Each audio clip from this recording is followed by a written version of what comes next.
અમદાવાદમાં નવાપુરાના બહુચરાજી મંદિર ખાતે મકસર સુદ બીજે માતાજીને અન્નકૂટ અર્પણ કરવામાં આવ્યો છે, જેમાં રસ રોટલીનો પ્રસાદ ખાસ તૈયાર કરાયો હતો। ભક્તો માટે આ પ્રસાદ વિતરણની વિશેષ વ્યવસ્થા કરવામાં આવી હતી। બહુચર માતાજીના પરંપરા 350 વર્ષથી ચાલી આવે છે, જ્યાં ભક્તો માતાના દર્શન અને પ્રસાદ માટે દૂર દૂરથી આવે છે।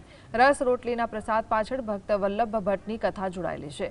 ભક્ત વલ્લભ ભટ્ટ માતા બહુચરનો પરમ ભક્ત હતો। એક દિવસ બ્રાહ્મણોએ તેમને રસ રોટલીની નાદ જમાડવા કહ્યું। શિયાળામાં રસ રોટલી ક્યાંથી કરવા? ભક્ત મૂંઝાયો। માતા બહુચર વલ્લભ રૂપે આવ્યા અને બધા લોકોને હોંશે હોંશે રસ રોટલી જમાડી। બસ ત્યારથી લઈને આ પરંપરા ચાલતી આવે છે।